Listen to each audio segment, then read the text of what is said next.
Assalamualaikum warahmatullahi wabarakatuh. Selamat pagi, siang, sore, malam, ya, dimanapun kalian berada untuk belajar termodinamika kimia untuk materi pada kali ini. Nah, di sini saya akan jelaskan tentang termodinamika kimia ya. Apa sih itu termodinamika kimia? Di sini kalian tetap belajar meskipun kita rencananya kita kan akhir Desember ini mau ujian, jadi harus tetap dipersiapkan untuk materi-materinya dipelajari ya. Jika ada yang masih belum paham boleh bertanya, kita diskusikan di grup seperti itu. Oke. Untuk termodinamika kimia, mungkin kalian sudah belajar di fisika ya, apa itu termodinamika. Termo itu berarti kan termos ya, sesuatu yang panas ya, berhubungan dengan panas. Dinamika itu apa toh? Dinamik berarti sesuatu yang bergerak, mengalami pergerakan. Kimia berarti yang ada di dalam kimia atau berhubungan dengan zat kimia. Nah, di sini untuk termodinamika kimia yang kita bahas untuk materi pada kali ini kita masuk pada kita next ya. Untuk pengertiannya di sini untuk termodinamika kimia di sini kan ada tadi ya, sudah saya jelaskan, ada termodinamika, termo dan dinamika.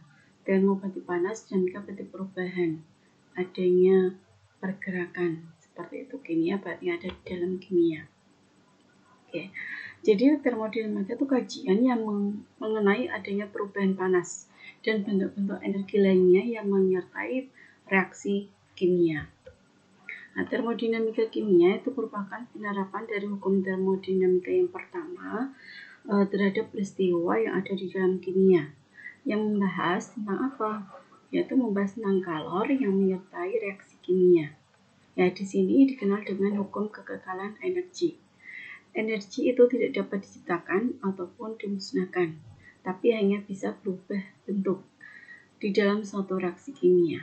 Nah, energi yang dapat berubah ini bentuknya dari satu bentuk ke bentuk yang lainnya.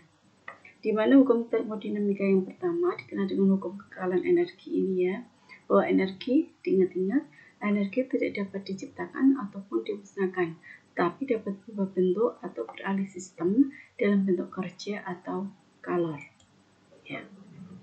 Untuk hukum termodinamika yang pertama, di sini dirumuskan bahwa energi total yang terbentuk dari suatu sistem itu ya sama dengan energi kinetik ditambah dengan energi potensial, itu nilainya tetap ya, konstan. Ini yang dinamakan dengan hukum kekekalan energi. Jadi EK itu energi kinetik yang dirumuskan dengan setengah mv kuadrat, dan energi potensial yang dirumuskan dengan M kali G kali H. M untuk massa, V untuk velocity untuk kecepatan, G untuk percepatan gravitasi, dan H untuk ketinggian. Untuk kesatuan energi itu sama, yaitu energi joule atau newton meter atau kilogram meter kuadrat per detik kuadrat atau detik pangkat -2. Di sini apabila suatu misalkan ada suatu benda yang bergerak kemudian jatuh ke bawah, di sini misalkan ada energi potensialnya 10 unit, EK-nya 0. Kenapa EK-nya 0? Dianggap di sini dia tidak memiliki kecepatan awal. Dia memiliki kecepatan. Ya, setelah dia jatuh, dia mempunyai kecepatan. Dan energi potensialnya pada posisi ini, kan ini tergantung pada ketinggian, jadi nilainya menjadi lebih kecil seperti itu. Nah, energi potensial itu energi yang dimiliki oleh suatu benda karena adanya posisinya, sedangkan energi kinetik itu energi yang dimiliki benda karena dia bergerak, mengalami ada kecepatannya. Oke. Kerja dan kalor. Di sini yang pertama itu kerja atau W, energi yang dihasilkan ketika suatu gaya F bekerja pada jarak tertentu atau S ya jaraknya. Nah, kerja tekanan volume itu berhubungan dengan pemuaian atau penekanan gas. ya, bisa memuai, bisa menekan ke bawah ya. Untuk W kerja dirumuskan dengan F kali D kali H. F itu gaya, D itu untuk jarak ya, H untuk ketinggian. Nah, di sini bisa dirumuskan dengan P kali A kali D kali H. A adalah luas permukaan wadah, P adalah tekanan. Nah, DH di sini adalah delta H ya. DH itu delta H, maaf. Jadi selisih antara H akhir dikurangi dengan H awal, ketinggian akhir dikurangi ketinggian awal. Sedangkan kalor itu dilambangkan dengan Q, energi yang dipindahkan sebagai akibat adanya perbedaan suhu, ya, dikenal dengan asas Black. Ya, asas Black ini menyatakan bahwa kalor itu selalu berpindah dari benda yang panas ke yang dingin. Nah, jadi jumlah kalor benda 1 dan benda 2 itu nilainya adalah 0. Kapasitas kalor atau C besar ya, kalor yang dibutuhkan untuk menaikkan suhu suatu zat 1 derajat Celcius. Untuk 1 gram zat itu kapasitas kalor spesifik mempunyai lambang C kecil. Kalau untuk 1 mol zat itu kita pakai kapasitas kalor molar atau Cm. Ya, beda ya, untuk gram pakainya C biasa, kalau di satuannya mol kita pakai Cm. Untuk 1 kalori nilainya itu kalori kan sama dengan energi juga. Dan 1 kalori itu kalori yang dibutuhkan untuk menaikkan suhu 1 gram air dari 14,5 ke 15,5 derajat Celcius atau 1 derajat Celcius ya. Dan kesetaraan kalor air ini sama dengan 1 kalori, kalau diubah menjadi joule itu sama dengan 4,184 atau lebih, kalau ini dibulatkan menjadi 4,2 joule ya. Atau 1 kilokalori sama dengan 4,2 kilojoule. Oke. Contoh soal, berapa kalori yang dibutuhkan untuk menaikkan suhu 735 gram air dari 21 derajat ya Celcius ke 98 derajat Celcius. Nah, di sini diketahui masanya 738. Kemudian untuk kalori jenis air itu biasanya tadinya sudah konstanta ya, sudah diketahui nilainya 1 kalori atau 4,2 joule ya, gram per gram derajat Celcius per gram derajat Celcius untuk kalori jenisnya. Nah, delta T perubahan suhu T akhirnya ini 98 dikurangi T awalnya 21. Kita pakai rumus Q sama dengan MC delta T. M-nya massa 735 kali C-nya 1 kali ini ya tadi dikurangi, kita kalikan hasilnya ada 5,7 kali 1044 kalori ya. Yang kedua, sebanyak 150 gram timbal Pb pada suhu air mendidih dicelupkan ke dalam 50 gram air bersuhu 22 derajat Celcius dalam wadah yang terisolasi, hingga terjadi pertukaran kalor antara Pb dan air saja. Nah, jika suhu akhir campuran 28,8 derajat, berapa kalor jenis Pb? Nah, di sini air menyerap kalor dan dilepas Pb karena Pb dari suhu yang tinggi ya. Jadi air yang menyerap kalor. Sesuai dengan asas Black, Q air sama dengan Q air ditambah Q Pb sama dengan 0. Jadi kalor air ditambah dengan kalor timbal sama dengan 0. Nah, di sini Q air kita hitung 8,8. Jadi ini dikurangi ini. Setelah 340 kalori. Kemudian ini Q Pb kan sama dengan, dari sini Q Pb sama dengan min Q air. Nah, min Q air sama dengan Pb, Cpb, delta T. Kita cari Cpb-nya ya, kalor jenis Pb-nya. Kita pakai rumus ini, min Q air dibagi, ini kan beda ruas, jadi di bawah Mpb kali delta T, jadi di bawah seperti ini. Nah, min Q airnya min 360 kalori, massa pelumbungnya adalah 150 gram, dikalikan suhu delta T-nya, suhu akhir dikurangi suhu awal. Suhu akhirnya 28,8, suhu awalnya 100.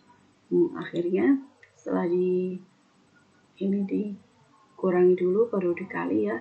Kemudian kita bagi, hasilnya adalah 3,2 kali semangat min 2 kalori per gram derajat Celcius. Oke. Nah, sistem dan lingkungan di sini di dalam hukum termodinamika ada sebuah sistem, berarti sesuatu yang ada di dalam ruangan, lingkungan berarti yang di luar lingkungan, seperti itu. Di luar sistem, maaf.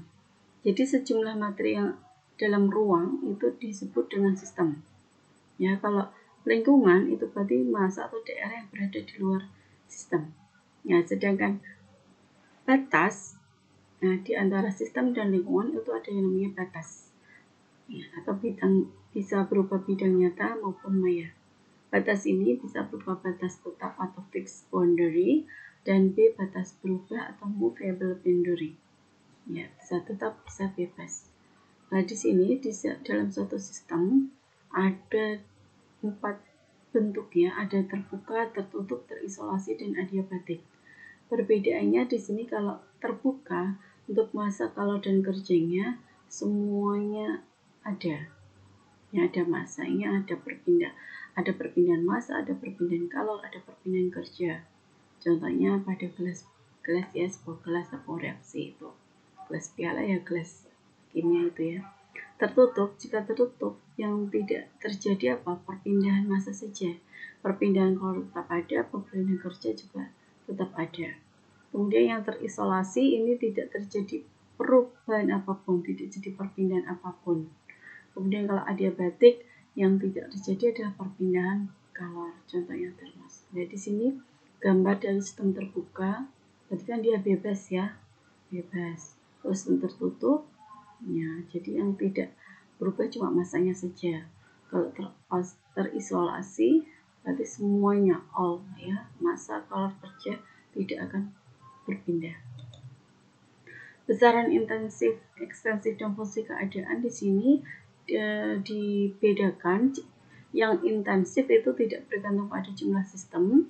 Kalau ekstensif berarti bergantung pada jumlah sistem. Di sini diketahui untuk contoh-contohnya ya, untuk jenis besaran yang dilambangkan ya. Ada Cm, C, gamma, beta, T, P, rho ya. Ini yang ekstensif berarti yang bergantung massa, volume, delta U ya, delta H, delta S, delta G, dan C besar, kapasitas kalornya. Nah, di sini jenis energi, ya kan tadi ada yang kita ketahui untuk macam-macam energi ya, perubahan energi. Di sini ada variabel-variabelnya.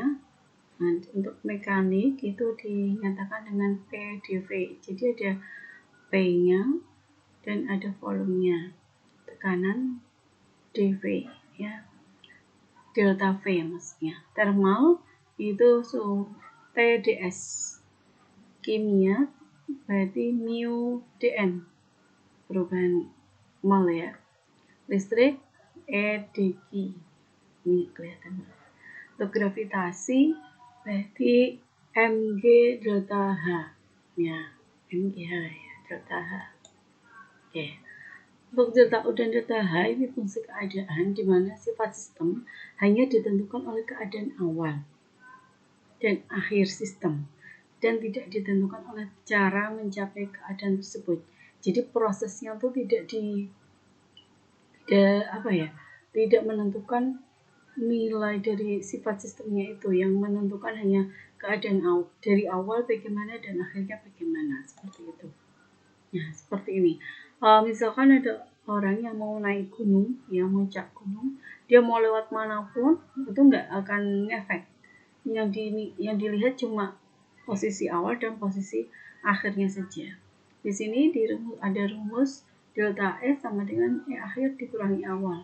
Jadi untuk nilai energinya, untuk nilai P-nya, V-nya, T-nya juga semua yang dinilai itu yang dilihat nilai akhir dan nilai awal saja.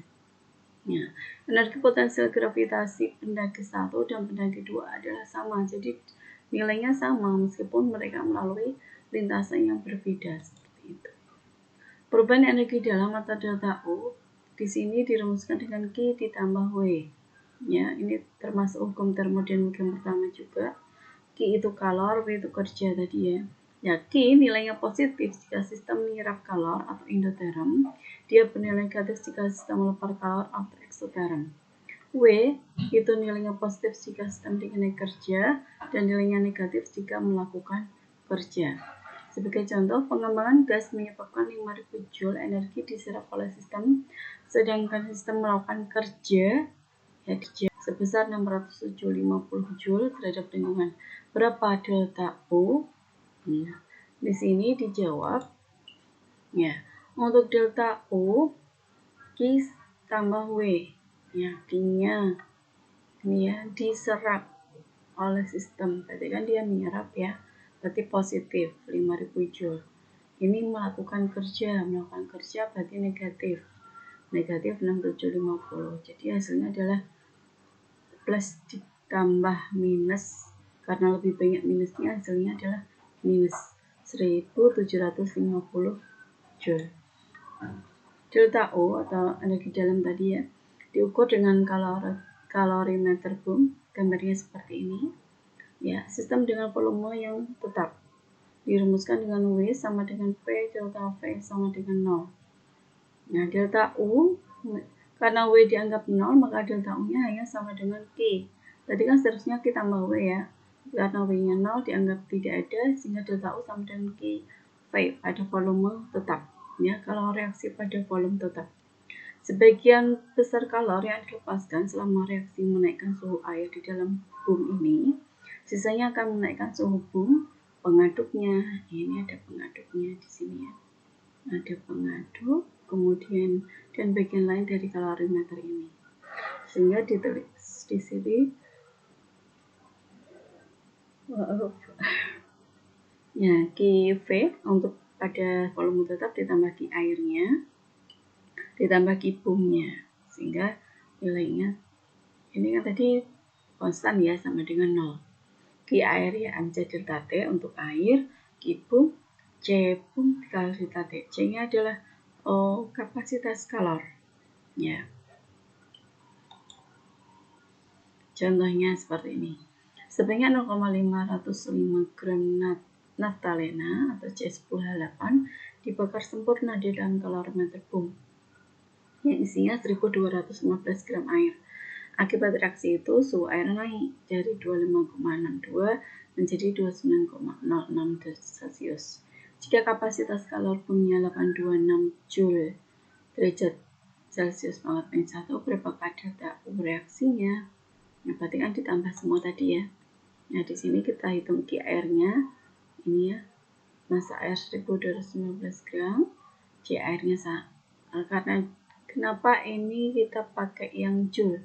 Karena di sini kalau boomnya Joule, kita pakai yang C airnya Joule, berarti 4,2 atau 4,184 dikalikan perubahan suhunya 29,06 dikurangi 25,62, setengah dikurangi dikalikan, hasilnya adalah 1,75 kali 10 pangkat 4 Joule.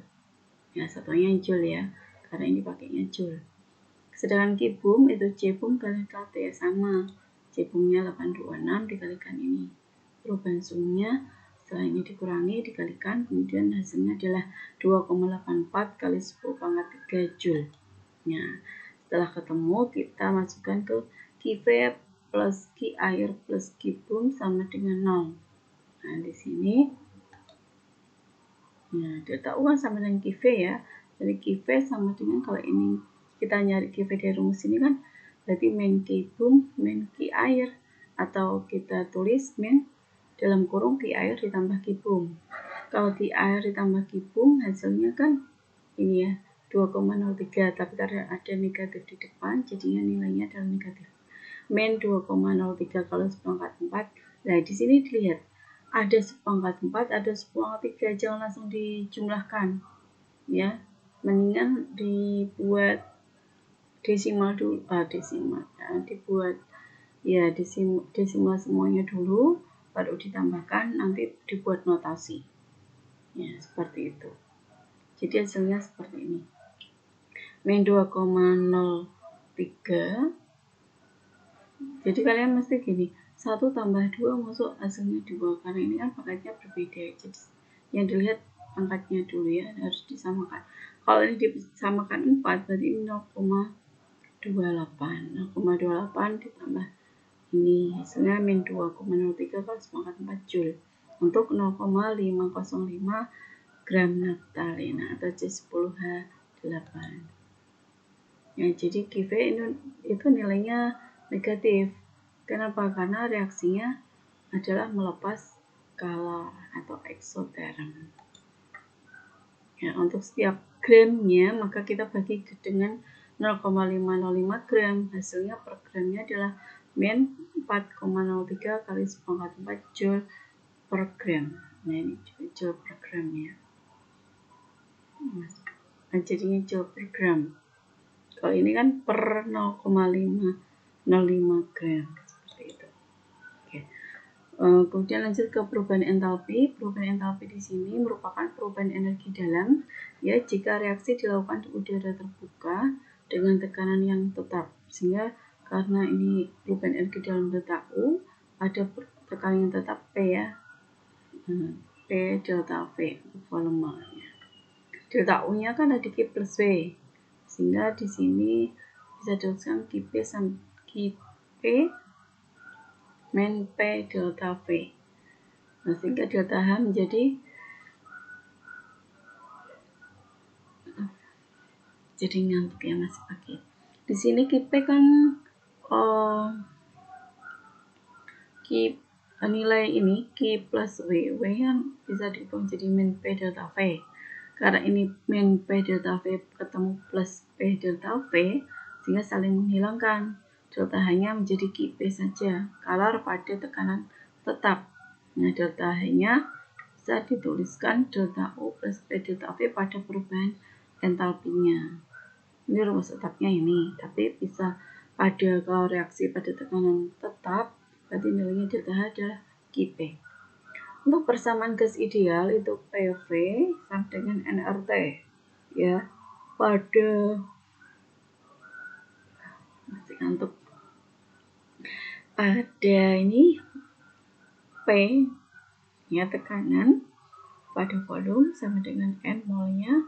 R itu tuh tetapan gas ideal ya, nilainya nih 8,314 10⁻³ kJ per mol. Ya, T-nya adalah suhu dan suhu ini harus satuannya adalah Kelvin. Nah, kalau pada suhu tetap P delta V sama dengan delta NG RT. Nah, delta NG itu apa? Selisih jumlah dari koefisien gas produk dikurangi jumlah koefisien gas reaksi. Oke. Di sini delta H dirumuskan delta U sama dengan P delta V-nya diubah menjadi delta NGRT dari sini ya. Oke.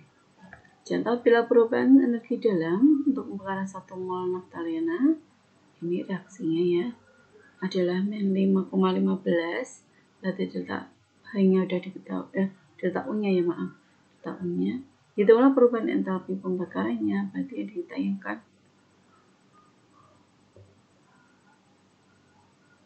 yang ditanyakan adalah delta H-nya. Di sini jawab. Delta U kita masukkan nilainya, kemudian ditambah. Ya, delta NG, delta N kan tadi kan jumlah koefisien ya. Jumlah koefisien dari produk sama reaksinya ya. Produknya di sini berapa? Hasilnya 10.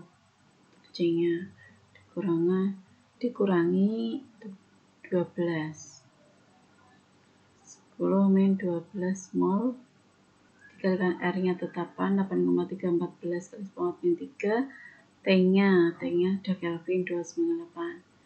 Ya, ini kita kalikan dulu semuanya.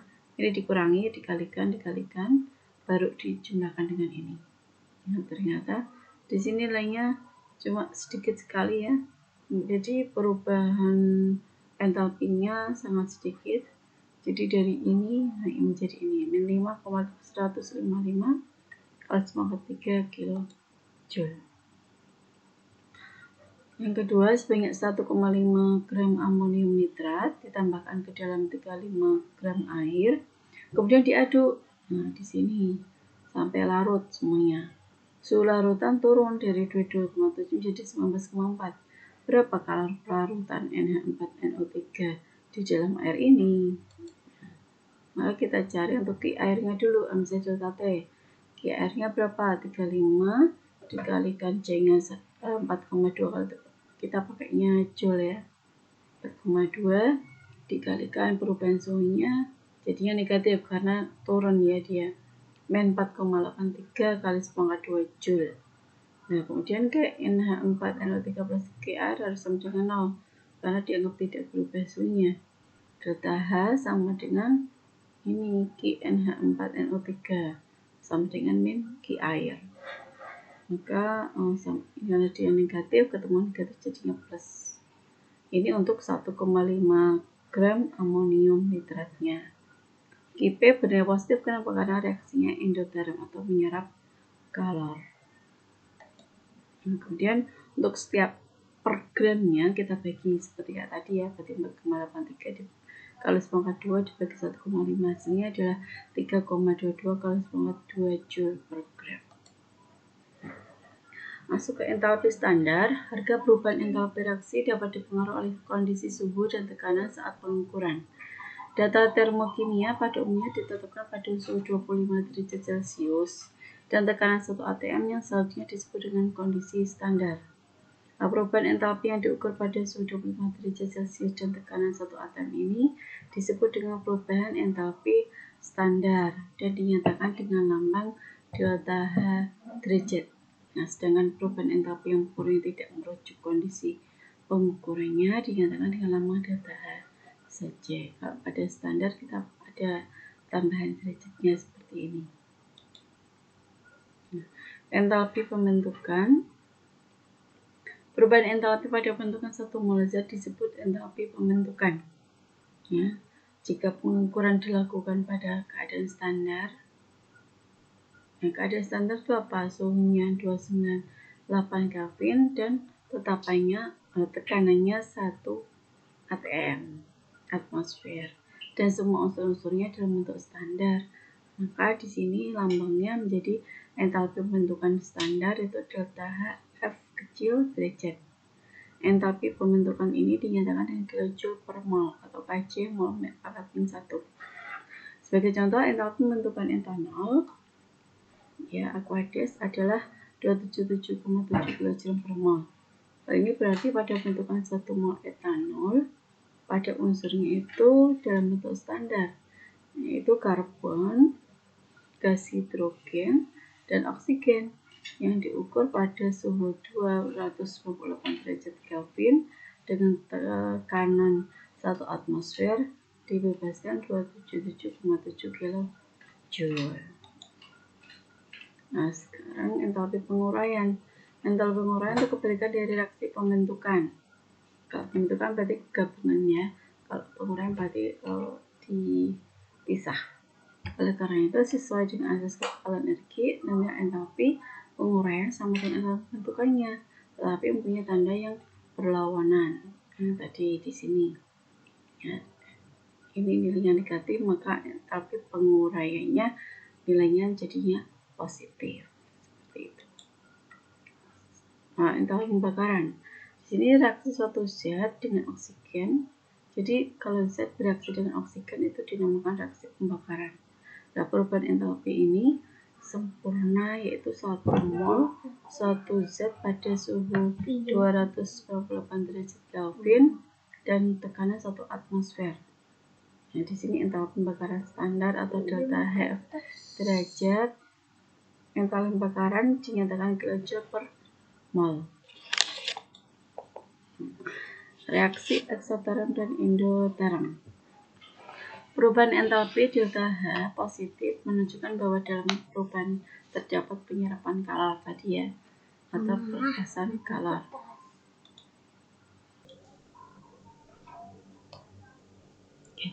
Reaksi eksoterm dan endoterm. Di Di sini perubahan entalpi atau delta H nilainya positif, menunjukkan bahwa dalam perubahan terhadap penyerapan kalor atau pelepasan kalor ya, tadi sudah saya jelaskan. Reaksi kimia melepaskan atau mengeluarkan kalor itu disebut eksoterm, sedangkan yang menyerap kalor itu disebut dengan endoterm. Pada reaksi endoterm, sistem itu kan menyerap energi. Oleh karena itu, entalpi sistem akan bertambah. Artinya entalpi produk itu lebih besar daripada entalpi pereaksinya. Akibatnya, perubahan entalpi ini merupakan selisih antara entalpi produk dengan entalpi reaksi H-HR ini ya, dan nilainya adalah positif karena dia bertambah, sehingga perubahan entalpi untuk reaksi endoterm dapat ditulis dengan delta H sama dengan H-HR, dan nilainya karena positif itu otomatis lebih besar daripada 0. Sedangkan untuk eksoterm dia membebaskan atau melepaskan energi, maka setiap entalpi nilainya juga berkurang sehingga nilainya jadinya negatif, sehingga kebalikan dari endoterm ya, eksoterm itu jadi karena negatif lebih kecil nilainya daripada 0.